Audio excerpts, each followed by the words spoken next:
We have lots of news and rumors to talk about around the NHL. In today's Rumor Mill, we're taking a look at a possibility of another offer sheet. There's still some key RFAs that remain unsigned. We're going to take a look at an article revolving around the Flyers, maybe making a big splash and attacking one of what they call the big three options for them. Plus, we have some trade talk around Columbus, Winnipeg, and Calgary. Other news around the league, including a PTO for Jakub Vrana. We got Milan Lucic trying to make a comeback. Lots of other news around the NHL, including some more players heading overseas. All that coming up next. So welcome back to another video here at Top Shelf Hockey. As I mentioned, we have lots to talk about here today. As I mentioned, we got a lot of rumors and some news. We got the beginnings now of some of the PTOs that are starting to come about for teams. Obviously, a lot of players that are unsigned at this point may not have any other options. But we found out today that the Washington Capitals are bringing in former first-round pick of theirs, Jakub Vrana, on a PTO for training camp. So obviously they're giving him a second chance to come back to the organization. Of course, a few years back, he was traded straight up to the Red Wings for Anthony Mantha. Fair to say that trade didn't really work out great for either side. And now both players have been gone from those organizations for a bit of time now. So Vrana has had a share of struggles. Has been through the player assistance program, bounced around a couple other teams. Had his moments where he was able to show some scoring ability, but not necessarily consistently enough to kind of keep a spot. So obviously Washington's made a lot of moves though. As much as this is great to see them giving him a second chance, and maybe he'll thrive in the old organization where he started, and Spencer Carberry very well might be a great coach for him to work on there, that he could thrive. It's quite possible. But with all the other moves they've made and all the other players that they've brought in, I just wonder where he could fit. So we'll see where things go on that one. But Vrana back to Washington on a PTO is interesting, and nice to see him getting a chance for sure. We also found out today that former Bruin Milan Lucic is trying to make a comeback. According to Frank Saravalli, he says that Lucic has been training in the New Jersey area with the hopes of continuing his NHL career. As of right now, because of everything that went down, he is not eligible to sign a contract in return. He would need league permission to do so, which would come from Gary Bettman. Just kind of like the same idea we've seen with other players and people that have been out of the league for different reasons. Of course, we know Milan Lucic ended up taking a leave from the Bruins. Of course, had a legal issue from a domestic dispute that had occurred. Charges ended up getting dropped eventually, and he did enter the player assistance program as well. So at this point, I guess probably best case scenario, maybe he gets a PTO somewhere, so I'm not sure. But Lucic is training and does not indeed see the end of his career yet. He wants to continue it, and we'll see if he gets his chance. But like I said, he'll need league clearance to be able to do so. Goaltender Keith Petruzzelli, formerly of the Toronto Maple Leafs. Also, I believe he started with the Red Wings organization. Petruzzelli has signed a new contract, but this time is only an American Hockey League only deal. He signed on with the Philadelphia Flyers organization, but he'll only be eligible to play in the American Hockey League for the Lehigh Valley Phantoms. Of course, if he plays well and they end up in a situation where they could use him at the NHL level later on, they can upgrade that to a two-way NHL contract. But given the goaltending depth with what they have in Philly, let's say run into some severe injury issues, probably unlikely, but he's had some success in the American Hockey League, so we'll see how things work out for him there. 40-year-old former NHLer Valtteri Filppula is continuing to play over in Europe. He is going to be signing on to play in his home country of Finland. He will be playing for Jokerit for this coming year. So obviously, he continues to play and continues to love the game. So nice to see a veteran still thriving over in Europe. Tony DeAngelo, another, well, I guess we can call former NHL player because he is unsigned at this point, appears to be heading over to play in Russia and the KHL. I don't believe it's been officially announced yet, but there is enough reports that I've been able to confirm. It looks like he's signing a contract with SKA St. Petersburg. So DeAngelo, of course, has bounced around a bit in the NHL.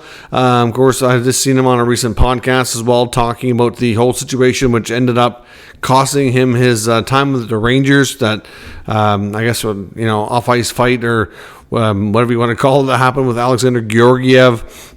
He did take some responsibility for it as well. But certainly, as much as that was an incident that he likely regrets at this point, it's something that I think as far as how much his teammates disliked him seemed to be greatly blown out of proportion. D'Angelo is a unique player for sure, and not, the type of player that gets along with, everybody has some unique points of view, that's for sure. But at the same time, I think a lot of his Ranger teammates did enjoy being his teammate and liked him, and were, obviously sad to see him go when he left there. But he's obviously bounced around a bit, gone to Carolina on a couple of different stints, had one season in Philly which did not go well, and after multiple years of just not getting the numbers and the stats like he used to, he's now off to the KHL. So I know he had departed the offseason with Carolina with the hopes that maybe they would want to bring him back on another, even if it's a one-year contract, but the phone never rang, and time for Tony in the NHL appears to run its course, at least for the time being. To be honest, I think he's still young enough that if he goes over to the KHL for a year or two and does really well, I can see him getting another chance. I mean, look at even a guy like Chris Weidman. He was never a big name in the NHL. He mostly played with the Senators as a third pair guy for a few years, and ended up bouncing into a few other teams. Eventually ended up out of the league, went to the KHL, dominated over there offensively because he was primarily a good skating offensive defenseman, a good puck mover, put up some big numbers, and came back to the NHL and managed to play another 2-3 years. Like, now he's at a point where I know he's unsigned. I'm pretty sure he's retiring because of back problems, but he was able to extend his NHL career and make a comeback. And like I said, Tony DeAngelo has put up way more offensive numbers and has shown a greater level of success in that sense than Weidman ever did. So if he did it, Tony can probably do it too. So we will see. One sad piece of news is former Montreal Canadian Steve Bégin has announced through social media that he's having to declare bankruptcy. Unfortunately, he's only 46 years of age. He's been out of the NHL for about 10 years now. 2014 is when he retired. He played with the Habs from 2003 to 2009. And the bankruptcy is mostly linked to the fact that he invested heavily in a civil engineering company. Don't know a lot about the investment or what exactly happened, but the company that he was heavily invested in has run into issues. So obviously he talked a bit about how he could have ignored this and not talked about it publicly, but he wanted to get ahead of it and didn't want any stories to be out there about him. So just sad to see somebody who obviously had high earning power for a decent number of years there end up in this kind of situation. But it just goes to show you, before we can see that one bad investment for some of these guys can ruin them. So I know some people, when they give them a hard time for making big money and for what they do, this goes to show you that a lot of these guys, that only on average have that ability to earn that kind of money for maximum 3 to 4 years. And if you think about that and the lifespan and the fact you'll never make that kind of money again, it's not necessarily even a set for life situation. So, one or two bad decisions and they could be worse off than an average ordinary person who's never played and made that kind of money. So it's just a sad story. Hopefully he bounces back and finds a way to kind of get back on his feet here. But it's interesting to hear those stories when you hear players out of the game end up in those kind of predicaments down the road. Some notes on Columbus. Don Waddell did another interview, this one with Mark Shea, who went on to say about a few things that I thought was interesting. One, they talked about Cole Sillinger. Cole Sillinger on that front, Waddell says he feels that they're pretty close. Didn't say a deal was imminent by any means, but says that each side kind of has their position and feels like it shouldn't be an issue to get something done. Says they're close. I know back before they got Johnson signed, there was some speculation that Sillinger might be the easier one to do, actually, and that might come together first, and it hasn't been the case.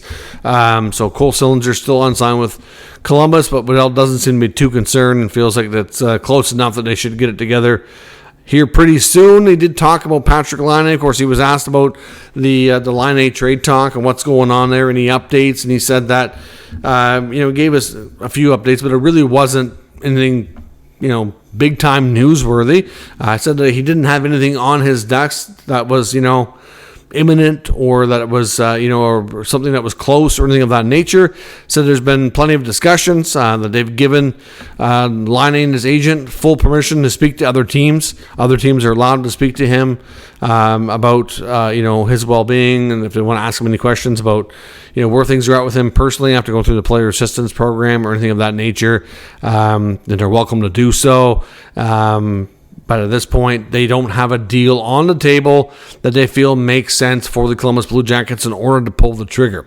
So, obviously, at this point, he said that Patrick certainly very much prefers a fresh start. He did have now, what else that he personally hasn't spoken to him.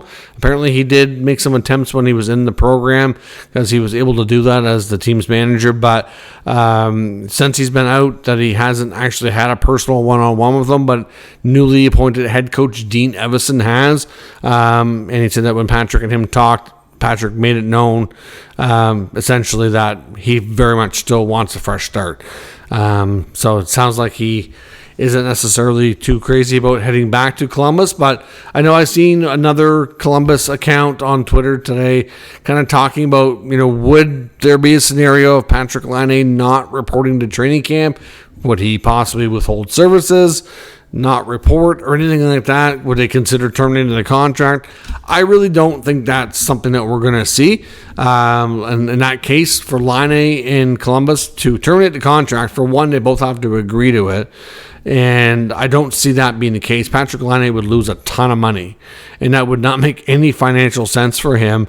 Some players are willing to do that sometimes and bet on themselves that they'll have a chance to sign a new contract and make most of the money back. And if that's what they got to do to get into a better situation, sometimes they'll do it as much as, they want that big money. Sometimes money is not everything, and you could make a conclusion that, sometimes you get into a better situation, you'll do better, you'll have better production, you'll be in a better ability and position to do more contracts down the road, it'll make you more money. You could argue that and, bet on yourself and do those types of things. But really, Laine's making over $8 million. I don't see him walking away from that because there's no way he'd get anywhere near that on a new contract now.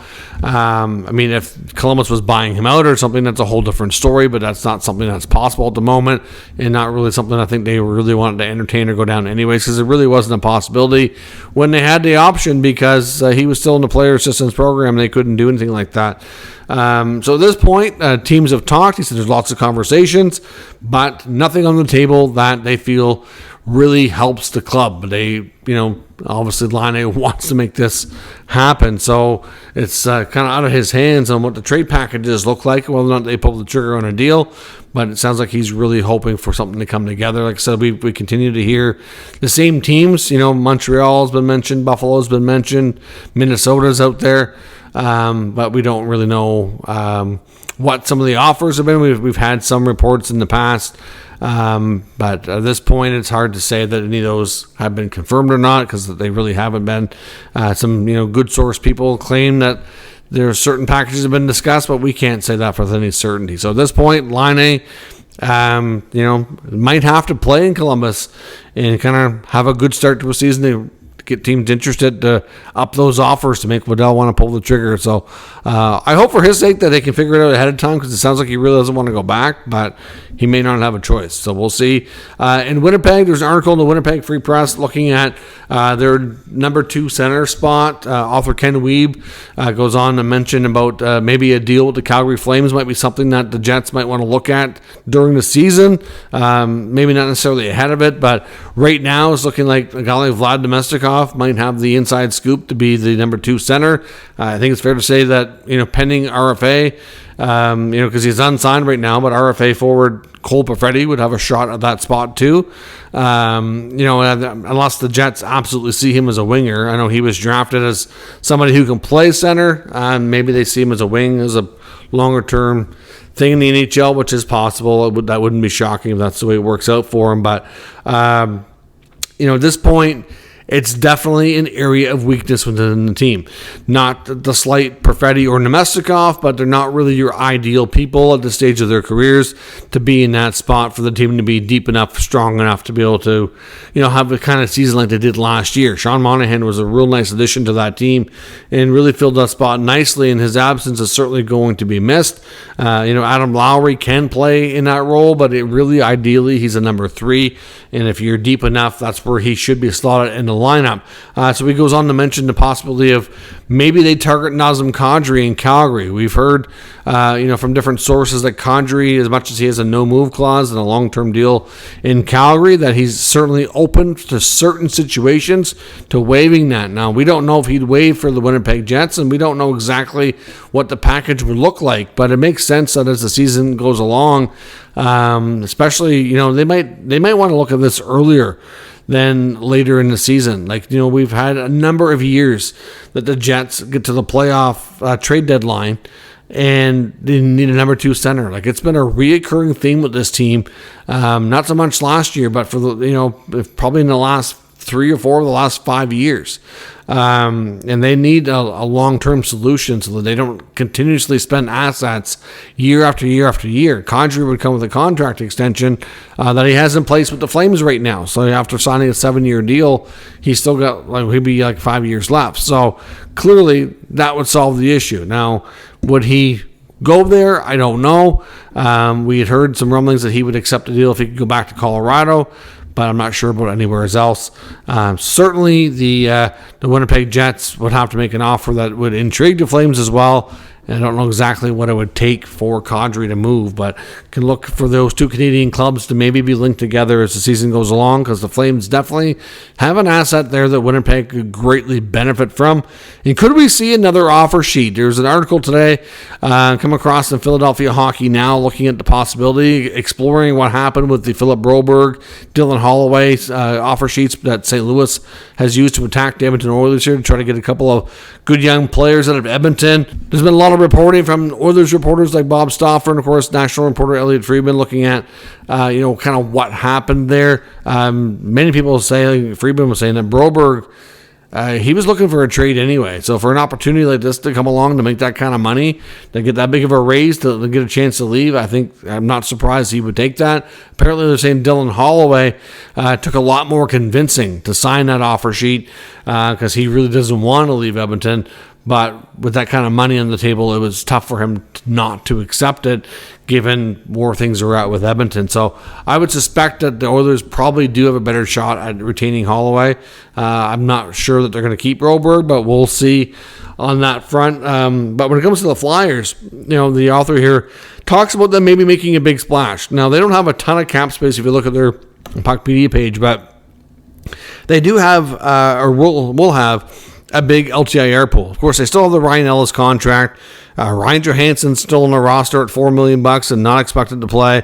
So they're going to have some flexibility here. The main target in the article talks about attacking Philadelphia, going after Kraken former number 2 overall pick and their top centerman, Manny Beniers. Manny Beniers with Seattle remains unsigned. Of course, he did have a bit of a sophomore slump last year, but again, the whole team did. And it's not unusual to have a sophomore setback anyways. It's quite common. I still think he's got size, he's got talent, good two-way player. I think long-term Beniers is still going to be quite a good player. Will he be as good as they hoped? It's difficult to say at this point, but we don't have any reason. I don't think 1 year as a 20, 21-year-old should really, say that he's not going to be that good. We can't go there. It's too early and not fair. And really might be part of the issue as to why the Kraken and Beniers haven't agreed on a new contract yet is obviously they have different positions and where things stand. So does it make sense for the Flyers to take a chance on a guy like Beniers? Absolutely it would. Now, what would it take to get him to sign? I don't know. If you look at the Seattle Kraken, they have over $6 million in space. So really, unless it's a really long-term deal, which most offer sheets aren't, you're usually only willing to overpay for 1 or 2 seasons with the hopes of, you had to do that to get the player, and then you'll work on a new contract more reasonable later. That's, I expect what'll happen with Philip Broberg, unless he outplays that $4.5 million, which we can't say that. It's too early to say. Look at what happened in Kotkaniemi. 1 year, massive overpayment. and then they sign him to a long-term deal, and it's still an overpayment, and he hasn't lived up to the hype. So you got to be careful here. But, obviously the Kraken have a lot of flexibility there to match. So as much as it's an intriguing thought, and as much as it's an interesting play by Philly, I don't know that they'd be successful. I mean, if the Kraken have to overpay to keep him, I think they would do that. And the other names mentioned here is Cole Perfetti and Dawson Mercer. Now, those situations are a little different. Perfetti and Winnipeg has $5.78 million available. Are they really going to go that high in Cole Perfetti? I don't know, right? Again, I think Winnipeg could probably figure that out. But again, if they want to offer a ton of money, I don't know that they're going to, is it worth it? I guess the question. I'm not sure. So Dawson Mercer to me is probably the more intriguing one here. He's probably been the most consistent player amongst the three guys. He hasn't missed a game through his entire rookie contract, as he sits now as an expired RFA trying to get a new deal with the Devils. He hasn't missed a game yet. He's been proved to be very durable. The guy can score. He can play center. He can play wing. He can be in your top six. He can be on your third line. Extremely versatile player. I almost like him more than the other two in that sense, based on where they are today. Long term, Beniers might be the best player of the bunch. It's early to tell. But I really like Mercer. And the Devils get the least amount of cap space amongst these three situations. They have $4.9 million in space. For Mercer to get over $5 million or even $6 million, it wouldn't be unusual or really completely nuts. Like some of these scenarios that we could look at. So, in all honesty, will the Flyers make a big splash and offer sheet one of these guys? You never know. We never seen the St. Louis one attack that came out of nowhere. So I don't know that we can say absolutely not, especially with where things are at in the NHL right now. But we're at a time right now in the NHL where all the ARB cases are over. Nobody's getting a buyout window. Trades are tough. A lot of teams are kind of in that vacation mode, if you will, for a few more weeks here until we get closer to training camp. It's not going to be easy.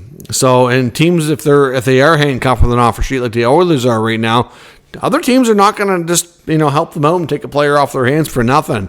They're going to make them pay a pretty penny to bail them out. So we'll see what happens, but could the Flyers do it? It could.